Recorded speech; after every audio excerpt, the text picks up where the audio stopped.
Hi, everyone. It's Amy House with Tembo Health, and I am so excited today as you all join and jump in on our webinar to introduce you to Jenna Holifield. She is one of the care navigators here at Tembo Health. She works in a memory care and is just so incredibly knowledgeable and just compassionate with all family members. She really wants to make sure that families are cared for just as much as the individuals living with dementia. And so I am going to go ahead and turn this over to Jenna. And I may jump in every once in a while with some information or a story too, but thank you so much, Jenna, for being here. Yeah, thank you for the introduction, Amy. I'm so glad to be here, and thank you all for joining and choosing to spend your Thursday afternoon with us. Like she said, I am a care navigator with Tembo, so I meet monthly with families and help them navigate the challenges of living with dementia. And then I also work full-time in a memory care facility as an activities director. And that is really where my heart is working hands-on with our residents and getting to know them and who they are, and getting to figure out how I can help improve their quality of life and provide them with engaging activities. So let's go ahead and start with the presentation. I hope everyone can see the screen. It's about engaging your loved one with dementia. A little overview of what we're going to talk about today is why engagement matters, why it's something that you want to be doing with your loved one, how to set your loved one up for success, and some activity ideas for different stages of the disease. So starting off with why engagement matters, why is this something that I should be worried about doing with my loved one? So engagement is so important because, as we know, dementia is a progressive disease, and we can't stop it and there's no cure for it, but having that social and cognitive engagement can really help to slow the progression of the disease and to help mitigate behaviors and help improve their mood as well. So if you have someone who is cognitively and physically active and engaged in activities, that can help keep them at the level of functioning that they're at, and that can help improve their mood throughout the day and help reduce feelings of isolation, anxiety, and depression.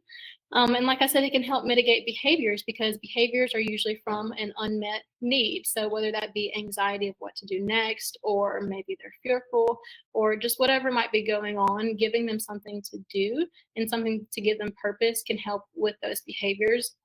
And that can in turn help make your role as a caregiver a little easier. So, if you can set your loved one up with an activity that they can do fairly independently, then that gives you time to go and do what you need to do for yourself, or take a break, do whatever you need to do. And it can also help them maintain their sense of identity and dignity, because that's something that as humans, we all need to have a good, strong sense of identity and purpose. Yeah, So, I'll yeah. just add to that, Jenna, that Harvard has shown that exercising and getting someone's heart rate up 4 times a week really does slow the progression of dementia. And neuroscientists, they're saying that social engagement is just as important as eating right or medications or keeping up with your health, that they put that right up there with all of those ways to slow progression. It's just as important. Yes, definitely. So some things to consider before we kind of delve into the different types of activities are the changes that can occur in a person living with dementia, and how that might affect how you approach them with activities and what they can and can't do. So of course there are cognitive changes. Of course it affects their short-term memory, their attention span, and their ability to process things and think through things. So they might have trouble remembering steps or instructions when it comes to an activity, or they might have difficulty following conversations or focusing on the task at hand. Or they might also have confusion about time, place, or the people that they're around. So all of these can affect, how someone approaches an activity. So how can we adapt to those changes that happen? So we can keep tasks short and simple, one-step tasks, or if it's a multiple a task that has multiple steps at a time, presenting them with one task at a time, so as they're not overwhelmed and they can keep up with it. Using repetition and routine. We know that people with dementia thrive off of routine and repetition. So that might mean doing the same activities every day. That way they can build that sense of confidence and independence in that activity that they're doing. And then offering gentle reminders and prompts. So if there's an activity that requires steps, like if it's like sorting things, maybe having a visual reminder saying, hey, you need to sort this color here and this color here. Or maybe you set them up and start the activity with them. Sometimes they're much more likely to stick with an activity if you do the first few steps with them and engage with them. And then you can go off and do your thing and maybe come back and prompt them to finish the activity. So those are some things that you can take into consideration in terms of cognitive changes. There are also communication changes as well. So the language and comprehension can become pretty difficult as the disease progresses. So your person with dementia might have difficulty finding specific words. They might not be able to express themselves because they can't think of the word that they're trying to say, and they get frustrated, or they might use the wrong word to describe something. They might start speaking less or having difficulty processing what others are saying. So you might be explaining an activity to them or trying to have a conversation with them, but they're only processing just a few words of what you're saying. And so that can be a little overwhelming if you're wanting them to do a task. They might misinterpret meaning, especially if you are sarcastic or maybe use like metaphors or things like that that might confuse them. And then they also start to rely heavily on the use of nonverbal language and nonverbal communication. So relying more on body language and facial expressions and their tone of voice, things like that. So how can we adapt these changes? First, we can speak slowly and clearly, making sure that we're eye level with the person and that we're taking our time and just speaking very slowly and clearly so they can understand us. It's also important to use visual cues and gestures. Like I was saying, they might have difficulty processing the words that you're saying. And so if they can't understand verbally what you're saying to them, it can really help to have that visual aid in front of you, or maybe, the visual aid of you doing the task first, so they know what you're asking of them. It's really important that when you approach someone to get them engaged in activity is that you have a positive tone, positive facial expressions and body language, because like I said, even if maybe they can't process what you're saying, they can most definitely understand your body language and how you're coming off. So a smile and open body language can really go a long way in terms of that.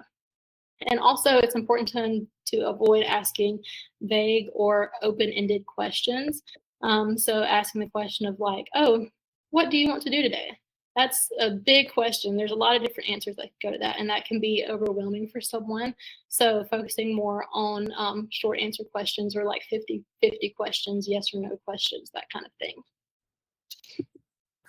Yeah, thank you. I love talking about the communication with activities too. And I think just like many things that you're trying to get your loved one engaged with, whether it's showering or an activity, trying to give them choices with both choices are an activity are the best way to approach it. Instead of saying, would you like to do some painting today? Nope.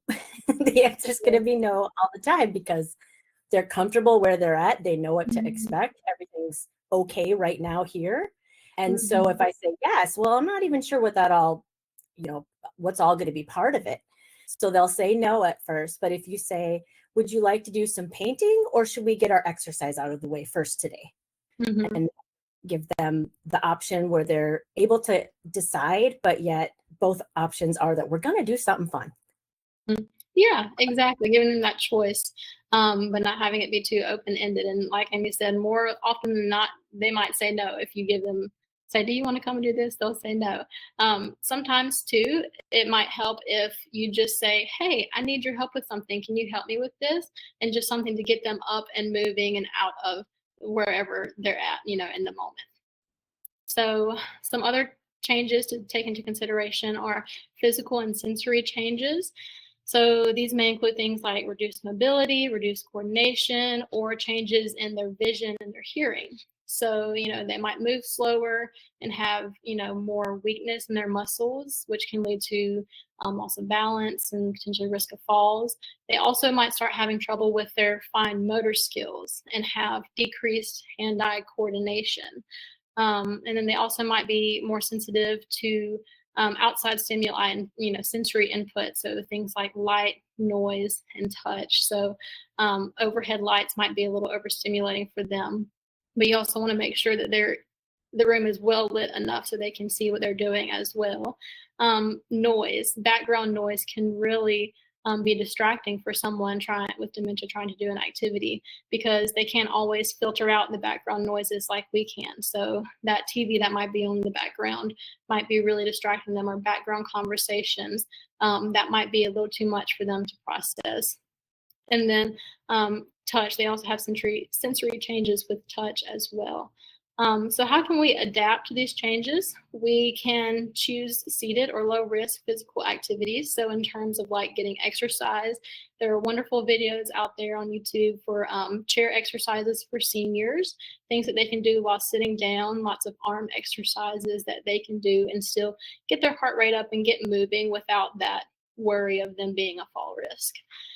There are also adaptive tools that you can use for activities. So like large grip brushes, and ways that you can adapt some activities that people might have enjoyed in the past, even if they don't have the fine motor skills. I have a picture of it later on in the presentation, but like for people that used to love crocheting and knitting but might not have the fine motor skills or the hand-eye coordination for that anymore, there's a way that you can make blankets by just creating knots. And so that way they can still incorporate their interests and, contribute to that, but it takes into consideration their physical changes. It's important to create a calm, quiet environment with minimal distractions. Like I said, turn off that, TV in the background. Sometimes music might be too distracting for some people.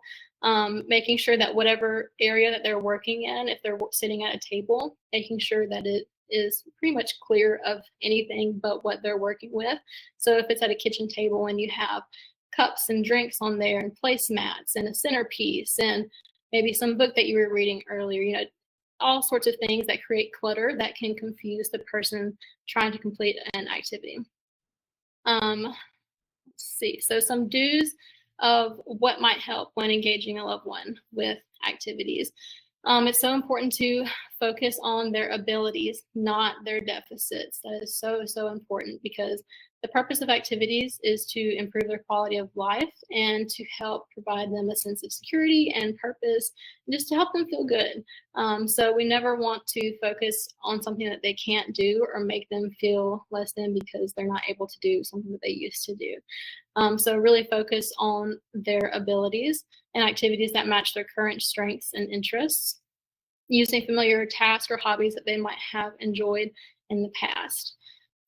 Like I said earlier, keep it simple and structured, making sure that you're breaking tasks down into easy steps, one step at a time, and using routine to build comfort and familiarity so they can be confident in what they're doing. Like we said earlier, offering choices, but not too many. Sometimes if you give them 5 different choices, that's too much, and they might say no, because that's a lot to think about, and that it entails a lot. So giving them that option of the choice, this or that, and no open-ended questions.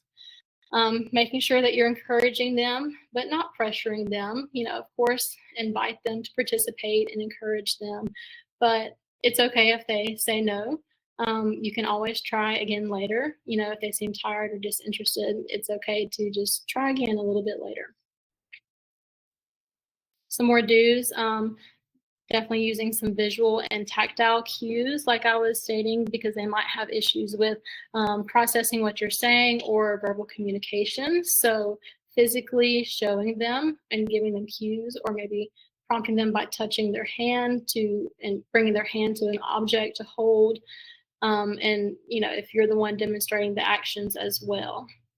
And then, of course, stay patient and flexible.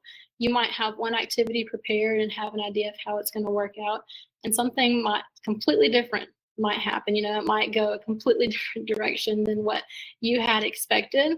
And it's just important to go with the flow. Don't let it bother you. The goal is comfort and connection, not perfection. So we're not worried about the end goal of the activity. We're worried about comforting the person and having that moment of connection with your loved one. And then, of course, celebrating small wins. We want to respond to the effort that they give with smiles and appreciation. And, even the smallest moments of engagement I found can be some of the most meaningful, even the ones that you didn't expect. So it's really important to celebrate those small wins. Some don'ts of how to engage your loved one in activities and some things to avoid. Don't correct or criticize. So try not to point out mistakes, saying that's not how you do it or this isn't right. Because again, we want activities to be a source of comfort for your loved one. And we don't want to cause any extra frustration. So even if they're doing it a totally different way, as long as they're content, then let them be. Don't talk down or use baby talk. That's something that's really important as well, because they're adults that have lived full lives, and they can sense when they're being talked down to or have that baby talk to them, and it can be frustrating for them and maybe discourage them from participating in activities. Don't overload with choices or instructions. Don't rush the activity. Making sure that you're giving them a lot of time to process what you're explaining to them and time to respond. And silence is okay. It's okay to just sit in silence and be with them, because like I said, they might have trouble processing what you're saying or be distracted by conversations. And oftentimes people can't do an activity and carry on a conversation at the same time. So it's okay to just sit in silence sometimes with them. And also you want to make sure that you're not assuming what they can or can't do. So you could be really surprised of what your loved one with dementia is still capable of if you set them up for success. Their abilities can vary from day to day. As you know, they have good days and they have bad days. So what they couldn't do the night before, maybe the next morning they're doing great at. So just take that into consideration, that it's okay to try again with different activities because things might vary from day to day. Awesome. Yeah, I think a lot of time when people think, especially of any kind of like craft project, you have a picture that you're given and here's what it's supposed to look like at the end. And I see people sometimes take over doing the craft because they're trying to get that end result to be like, look at what you made. But really, if the person just starts doing something totally different with that craft, it's okay, because they're still engaged. They're still finding purpose. We might be putting together a wreath. Yeah, that's right. And then the person starts putting together a bouquet. Well, that's great. The bouquet's beautiful. And guess what? We can make the wreath again next week and the week after. But yeah, just really resisting the end result. Yeah, that's so true. And it's sometimes hard to avoid that urge to want to jump in and help them, and, almost do it for them. But it's important to let them stay as independent as they can throughout that activity, whether it be something totally different. So finding activities with purpose and meaning, it's so important to have meaningful activities. Consider the past hobbies that your loved one has had, their past interests, what did they do for their career, and what is their personality like? What motivates your loved one, and what have they always been passionate about throughout their lives, and how can you tie that into the activities that you're doing with them now? It's so important to provide a purpose behind the activity, because that can really help them engage. And when you're approaching them, if they don't see a purpose behind the activity that you're doing with them, they might not want to do it. So if you have art supplies and you come up to them and say, hey, do this for me, they might be like, why? I don't understand what that is. I don't want to do that. But if you say, hey, I'm working on a project for, like Amy said, like a wreath for the front door, and I really need some help in putting this together and deciding flowers to use. Can you help me with this? So putting a purpose and a meaning behind that activity, whatever it might be in relation to your loved one, whatever you think would motivate them. And then there's a quote down here that I love by Teepa Snow. It says, engaging someone with dementia isn't about fixing or changing them. It's about meeting them where they are and walking alongside them. Yeah, I agree, Jenna. I think that it can be easy to think again about the end result that you're going for and not about the journey. And so many times I see someone living with dementia who maybe they want to make choices and just observe. And you're doing some of it for them, but it has to be because they really can't do that part, or they ask for help and not just jumping in. Mm-hmm. Yeah, definitely. So we can go ahead and get into some specific activities. This is by no means a comprehensive list of things you can do with your loved one. This is just to spark some ideas for you. So starting off with sensory activities, these are wonderful for any stage of the disease, especially for people in the later stages. But like I said, it's wonderful for any stage of the disease. And it plays on a person's senses, so their sight and sounds and taste and touch and smell, things that can really help to ground them.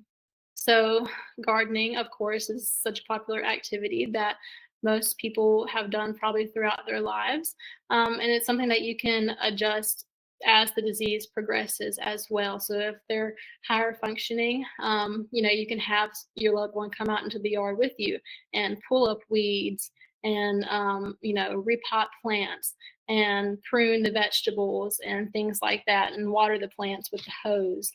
But as the disease progresses and maybe they're not interested in going outside or they're not able to, maybe you can have a small indoor plant and a smaller watering can that they can hold, and they can help you water the flowers. In the later stages of the disease, you can still incorporate the sensory aspect of gardening in terms of like having fragrant herbs and bright, vibrant flowers, things like that appeal to the senses and to the smell and the sight. In the later stage of the disease as well, you can also, if they were interested in gardening, you can find photo books of pictures of plants and vegetables, and you can sit and meet with them with the book and go through it and talk about times that you have gardened and talk about how pretty this flower is, things that you can do to still incorporate their interest, even if they might not be able to actively engage in, going out and watering the plants, things like that. Some other things you can do is making some fragrant foods or drinks together, things that might bring back memories, hot chocolate, apple cider around the holidays, cooking fresh baked bread. Who doesn't love the smell of fresh bread? Baking cookies together. Gentle massages as well are wonderful.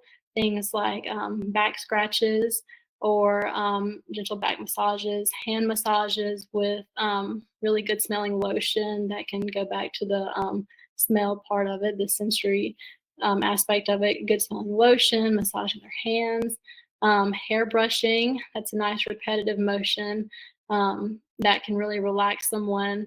And be very beneficial for them. Nature, scenery, so things like picture books, like I had mentioned.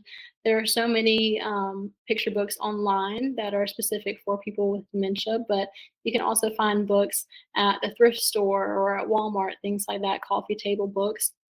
And you can tailor that to what your loved one, might be interested in.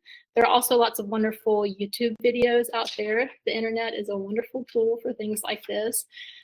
There's all sorts of videos of just pretty nature scenes, birds, waterfalls, things like that. But also one thing that I love doing with my residents, most of my residents have traveled to several different places and to different countries. I have one resident who she traveled to Paris and she always loves talking about that. And you can find videos on YouTube of people walking through different destinations. So I found a video of someone walking through the streets of Paris and walking through the Eiffel Tower and things like that. And, you put that video on for your loved one and they can reminisce on the time that they spent there and share their stories. And it's just something that can help engage them. Going on to some of the pictures here, an activity that some of my residents love to do, especially for the ladies that, used to crochet or knit or sew, but might not be able to do that anymore, is rolling balls of yarn. So having lots of yarn on hand and unrolling it halfway and bring it to them and saying, gosh, I dropped this and it's just a mess, it's unraveled. Can you help me roll this back up and get it straightened out so I can use it for my next project? Something like that. That way they can still connect with their interests in the past, but it's, it meets them where they are. The next picture to the right is a fidget mat. I'm not sure if y'all are familiar with these, but these are wonderful, especially for people who like to plunder or people who might tend to wander. There's all sorts of like tactile sensory things on here. So there's all different kinds and you can really make your own. But this one has like shoelaces and different zippers and different fabric textures, things like that, that just can help with that sensory input. You can find these online. I have also found it's a company called Fidget Chicks, and they are based in Texas, and it's a group of ladies that make these fidget mats, and they can personalize them, and they ship them out for free. So they're based in Texas, but they can ship anywhere out in the country. Again, they're called Fidget Chicks, and they make those for free. So that's would be a wonderful resource. We also have busy boards over here, and that's kind of a similar idea to fidget mats and something that you could potentially make yourself. And this is good for like men, especially with the different locks and clasps and things like that, so they can kind of figure out how to open and unlock things and still have that sensory input. Another good activity for men is sanding down wood. So that's something that you can get really cheap. You can get scrap pieces of wood from Home Depot or Lowe's and some sandpaper, and you can ask them to sand it down so it's smooth for you. In the top right corner is a sensory bin, and this one is filled with rice, and you can see that they have all sorts of different objects in there. You can make your own for this as well. I've seen people use rice or beans. I've seen even people use sand and then put seashells in it. But this is something that it can be like a mental stimulation as well, because you can ask them to stick their hand in it and feel around and see if they can pull out a marble or if they can pull out a seashell. And then once they pull out that object, then you can sit and reminisce about that object during the time that you spent at the beach or the time you spent playing marbles with your friends. But then it also provides that sensory input of running your hands through that rice or those beans, and that feels really nice as well. And then the last picture on here is a picture of the Joy for All manual therapy dogs. And these are like electronic therapy dogs. They have cats as well. And these are wonderful, wonderful resources. They interact with you. They'll bark or meow or roll over. And it's just another level of engagement for your loved one, especially if they love pets. Yeah, I love those Joy for All companion animals. Mm-hmm. They've actually helped me with transitioning somebody from having a pet to not having a pet because they couldn't care for their pet anymore, or maybe they're moving somewhere that doesn't allow it. Because like those animals, like especially the cat, real cats are very indifferent sometimes, and they're just kind of doing their thing, and they come to you for food and whatnot. But that cat will like ask for your attention and really respond and roll over and purr. And it, I just find that many people go, this cat is just better than the real one because it's so engaging. And so it's a way to help somebody kind of transition from having a real cat. And then also I'm always thinking about ways for caregivers to be able to delegate some stuff. And I think all of these sensory projects are great things that you could delegate to your friends and family who really want to help. They absolutely want to help, and they can feel very helpless when they know that you're caring for someone with dementia and they don't know what to do to help. So giving, them a picture of something like this and saying, to your friend that sews well, or to somebody who works in a wood shop, can you make something like this for them? And that gives them great purpose and a way to help you, and you don't have to worry about doing all this work on your own. Yeah, definitely. That's a great idea. So next we can talk about some reminiscing activities. There are so many things that you can do with reminiscing activities. It's just an endless amount of things that you can do, honestly, because you can get really creative with it. You can create photo albums to share together. So whether it be a photo album that your loved one has always had of just old pictures, and you go through one by one and talk about people in the picture and the memories that you have from the picture, and asking, oh, wasn't this such a fun time? Or wasn't, asking questions like that to help engage them. I've also seen people make photo albums specifically for their loved one with dementia. And so they'll use things like Shutterfly, or I think maybe Walgreens allows you to make these photo books. And they're a little less cluttered.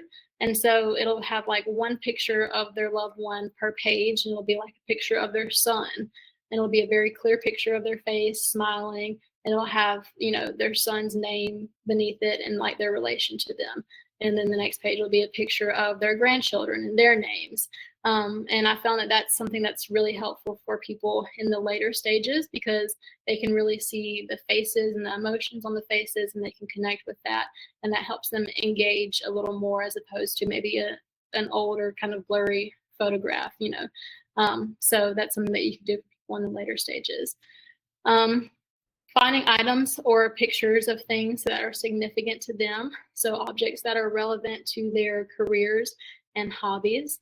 I have one resident in my memory care that he was a huge golfer, and he has kept all of his golf balls from when he hit hole-in-ones, and he will carry those around with him. And he loves, when people ask them about, his golf balls and his interests in golfing. And so little things like that, little trinkets. I have another man who he worked in the oil field for several years, and he has a little metal mini oil rig that he kept at his office desk throughout his career.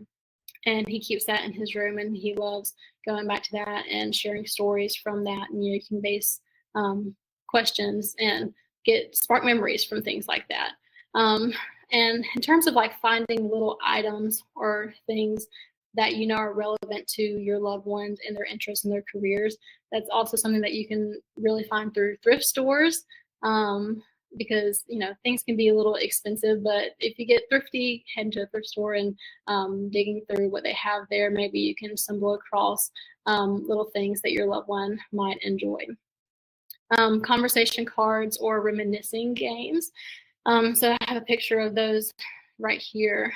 You can find these online. You can buy some, or there are also some like free printables as well that you can use. You don't necessarily have to play the exact game that is prompted in those cards. You can just use that as a place to jump off from, and a conversation starter. It's just good to have some questions on deck of what to ask, how to start conversations, and how to engage them. Basic trivia games.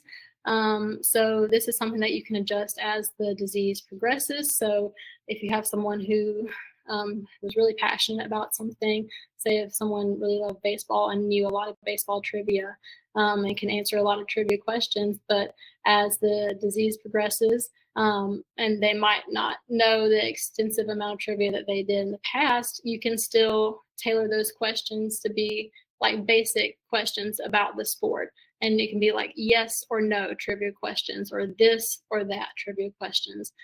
One game my residents like to play is called What Does It Cost? And it'll have a picture of an item like milk or a carton of eggs. And it'll have two options of what do you think this object cost back in the 50s? And they have to decide, was it, 5 cents or $1.25, things like that. And that can really get a kick out of them, have them start telling stories about, things back in the day. Sing-alongs to favorite songs. Don't underestimate the power of music. It can really bring back some powerful memories. It's a different part of their brain that it accesses. And, even if they're not verbal, they can still be able to sing their favorite songs. There's lots of videos on YouTube as well that are sing-along songs or karaoke versions of the songs that they might like. But that is a wonderful way to reminisce, and you can turn that into seeing if they can finish the lyrics of the song, or you can just sit and sing the song with them and listen to the song together. And then audiobooks are a great resource as well, especially for people who might have loved to read, but maybe their vision is not as good as what it used to be.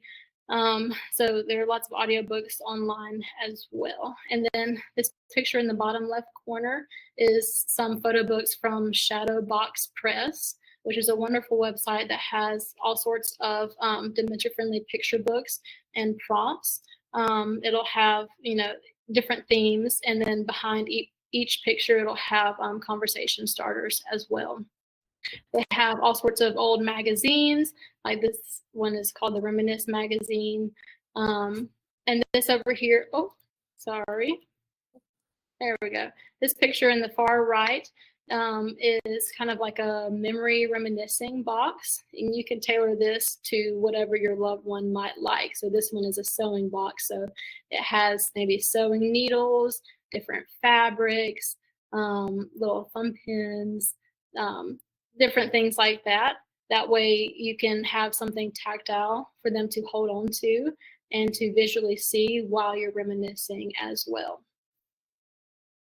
These are awesome. And when it comes to the behavioral symptoms that we said, sometimes activities can be the key to helping to manage behavioral symptoms of dementia.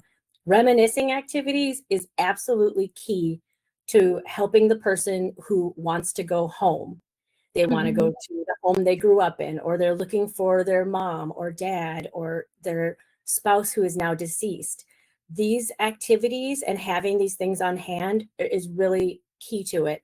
If someone's looking for their husband that's deceased, I right away, well, I would like to help you find him. Let's go find your photo album so I see what he looks like. And then we start going through it and reminiscing, and either they will slowly come back and remember the situation and the fact that they passed away, or they'll just have such a good time talking about all of it that they feel good, they feel calm again, and then I can redirect them to do something else. Like, let's go set the table now.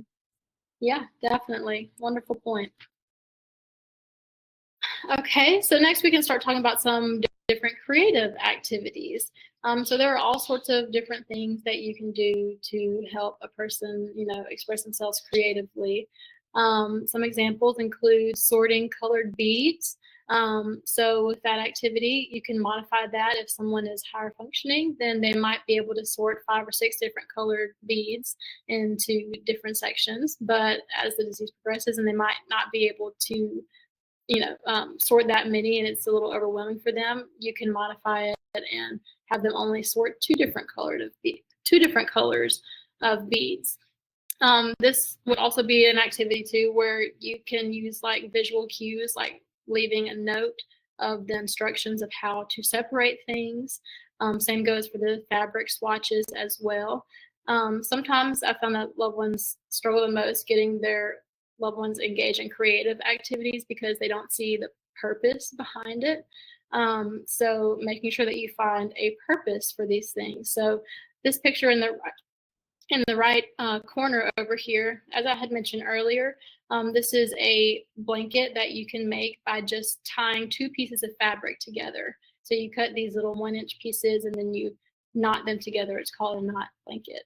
And so a way that you can encourage someone to participate in that activity, even if they didn't enjoy like crocheting or knitting, things like that.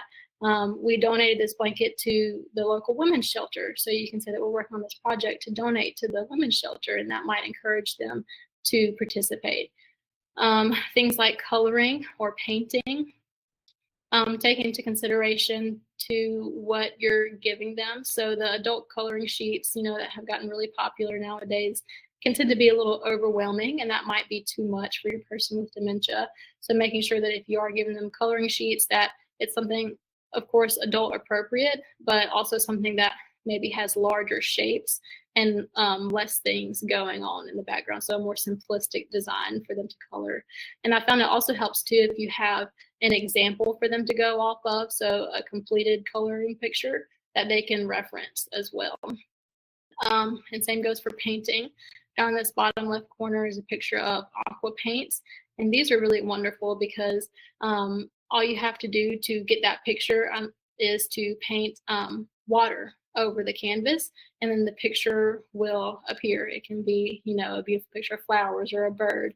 And this is something that's just really effective for people who might be overwhelmed by choosing what colors to pick or a regular coloring sheet. And so it's great, especially for people like me who are not artistic, but you can still get the therapeutic experience from that. Things like snapping beans. I'm located down in the South, and all of my residents pretty much grew up on farms. And so, they're really familiar with snapping beans, shucking corn, shelling peas, things like that. And this is the perfect time of year to get them involved in activities like that. And that's another activity where they can feel really valued in the household, and it has a purpose behind it. Things like repotting plants, pruning vegetables, going back to the gardening activities. Like I said, never underestimate the power of music. Dancing together can be so therapeutic, and I have some of my best memories of dancing and singing with my residents. It just, music is good for the soul. So finding some upbeat music or music that they used to listen to in their early adulthood can really do wonders. Activities like baking or cooking together, you can modify this based on what they can still do. So maybe they just need to stick to one simple task. Maybe they can be the ones who are peeling the carrots or peeling the potatoes for the stew, or they can just be chopping one vegetable. Or maybe their job is to be the stirrer, and they're stirring the mixtures together, stirring the cookie dough. Simple things like that where they can still participate in the task. Some other pictures that I have up here. I have a picture of my residents putting together some flower arrangements. This is something that you could do with flowers that you grow in your own garden together, or you can buy some Dollar Tree flowers. They have really beautiful fake flowers at Dollar Tree, or like Michael's, places like that, and you can just keep reusing those over and over again. This picture down here is of PVC pipes. This is a wonderful activity for men. Depending on their level of functioning, you can provide them with these PVC pipes, and maybe you have a design that you want them to make with the pipes. Maybe you have something you want them to construct, and you have a picture of that design and ask if they can make that for you because you need some help. Or if that's too much for them, you can simply have them to, disconnect the parts and sort the parts together as well. But that's a good activity for men. Awesome. I do see that we have someone with a raised hand, and also somebody put a comment in the chat box. And at the end, I'll go through and I'll read those and call on anybody who raises their hand. Perfect. Moving on to some household tasks, I think that these are just the best because this can really play off of a person's strengths and help them feel like a valued member of the household, and they can really see the purpose behind the tasks that they're doing. Some examples are things like sorting, polishing silverware. Sorting the knives between the spoons and the forks, and then maybe giving them a cloth to polish the silverware with. Things like counting or sorting coins. Things like cutting coupons or news articles. And again, to get them engaged in the activity, they might ask, why am I cutting up these news articles or these coupons? You can say, well, I'm going to the grocery store later this afternoon, and I really want to try and save some money and go through these coupons. Can you cut them out for me? Things like organizing paperwork by date or alphabetically, or however you think that they would want to organize them. It could be, paperwork from throughout the house, or maybe like going through the mail that you get in. Maybe they can organize the mail, or their job is to just open the envelopes for the mail. One activity that I've seen is people matching up Tupperware. So I don't know about y'all, but my Tupperware drawer is just in disarray, and usually my lids and my containers don't match. So you can take that Tupperware and set it in front of them and ask if they can find the matching lids for the Tupperware so I can straighten out my cabinet. Things like cleaning, simple tasks like washing the dishes, wiping down counters, vacuuming, things like that. see. Also, folding laundry can be very therapeutic. And again, keeping in mind with these household tasks that it's not about the end result. So even if they don't do it correctly, they are still participating and they are still engaged. So understand with like folding laundry, if they're not folding it correctly and it's hindering your ability to fold laundry and get your household tasks done, maybe have a separate bin of things for them to fold. So have a separate set of dishes for them to wash or a separate set of washcloths for them to fold. That way, if they're not folded how they need to be folded, then it's okay. This picture here in the middle is a picture of my residents sorting out cat food. We have a stray cat at our facility that we basically claimed as our own. She's been there for a few years, and we always buy these huge bags of cat food for her. And our residents love sorting out the cat food and divvying that out for her. And that's a good activity that they can participate in, and it has some sensory things, and then it also helps them contribute to taking care of the cat in the facility. So household tasks are just a really wonderful way to keep your loved one engaged.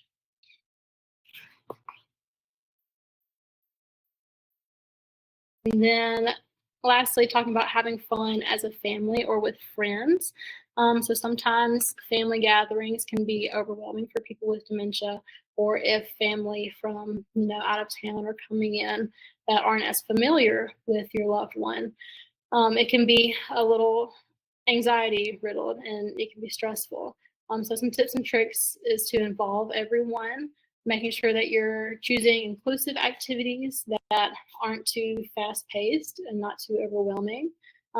Providing simple roles for the person with dementia to do. So finding a job for them to do that they can succeed in and is not overwhelming for them.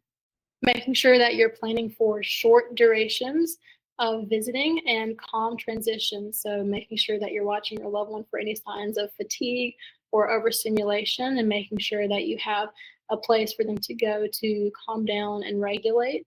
And again, keep in mind their attention span might be a little shorter, so they might just not be able to tolerate long family gatherings.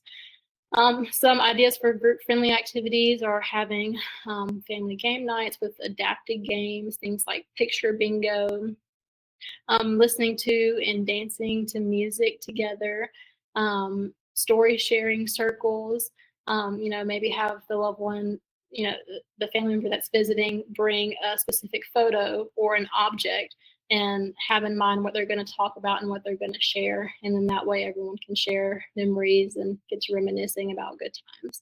And then also holiday decorating or memory tree making with your loved one as well.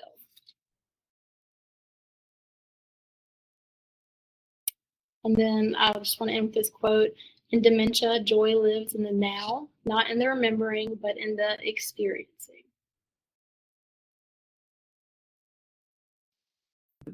Awesome. Thank you so much, Jenna. This was wonderful and gives everybody some fresh ideas.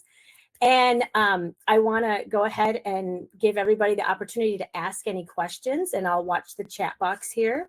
I was wondering, Jenna, if you could just answer the question of like, how long should an activity take? Are we trying to do the painting from beginning to end? Mm-hmm. Yeah, however long that they want to be engaged with it, I think it's important to not push them.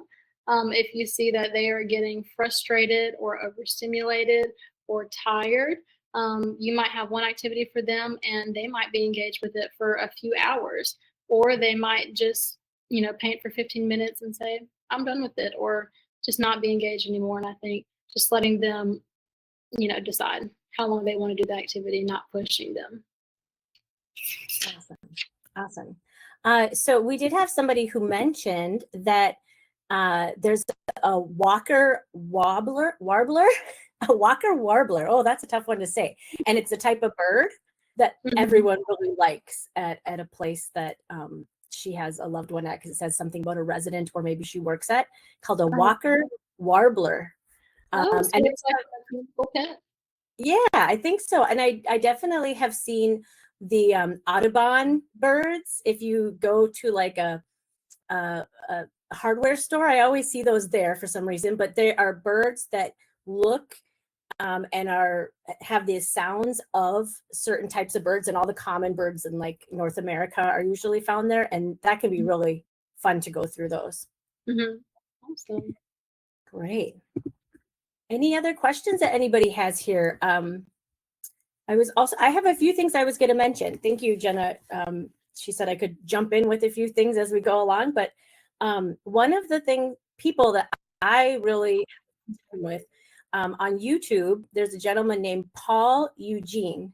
And if your loved one loves like upbeat, oldies, fun music to do some kind of chair exercises to, he is just awesome and so fun. So Paul Eugene is one that we really would enjoy together.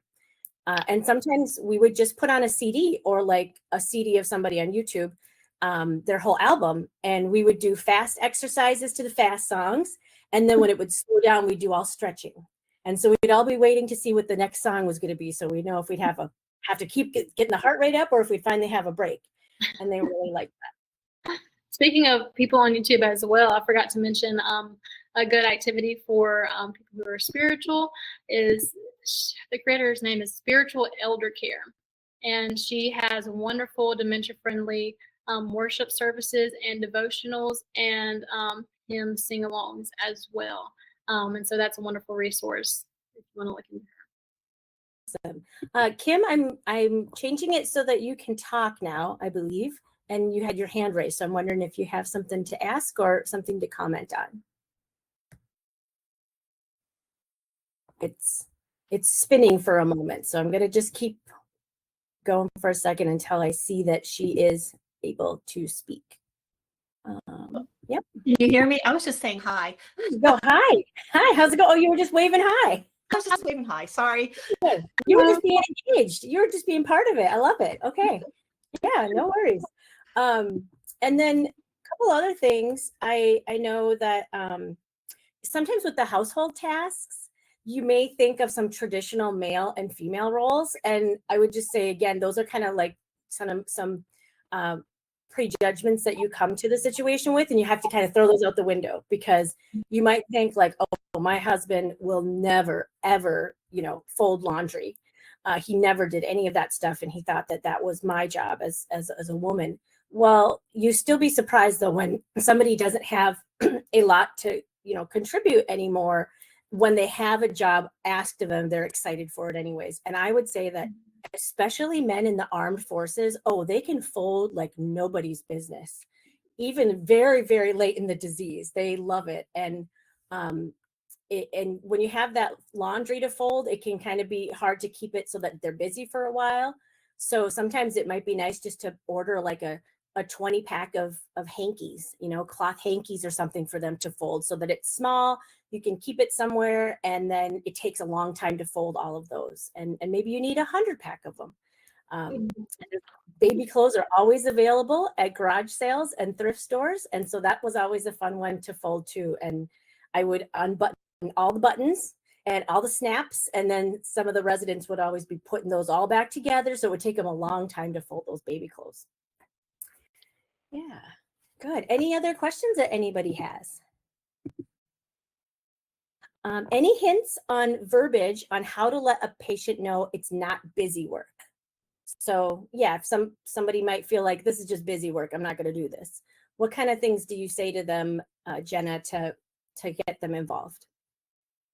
Yeah, so definitely, like I had mentioned, finding the purpose behind that activity, even if that does, entail maybe coming up with a little bit of a fib or over exaggerating a little bit, something to, find a reasoning as to why they're doing the activity, the purpose behind that. So saying that, maybe it's something that I'm doing, like if it comes to the laundry, saying like, oh, it's laundry day and I am just piled high with clothes and I really need some help. I'm behind, asking someone for help directly.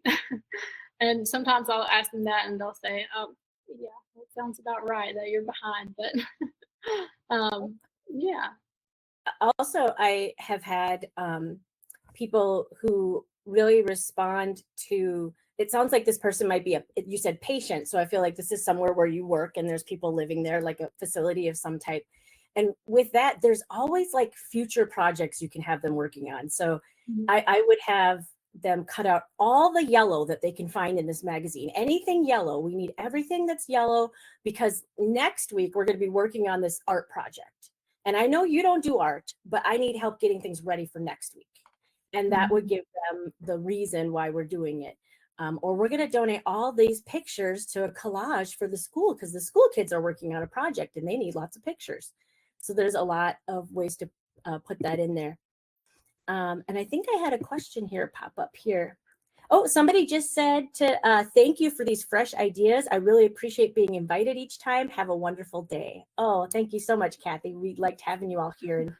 And this was really attended really well. And I think that all of the tips that you gave, Jenna, are so helpful and important. And we are recording this, so it will be available and I will be able to send it out. It's something you can share with your neighbors, your grandchildren, your children, all of the people that want to help, but they just don't know how. And maybe if they watch this, they can pick something out and go, I could do that game, or I could help with that. And then now they have a reason to come over and spend some time with your loved one and have something to do while they're there.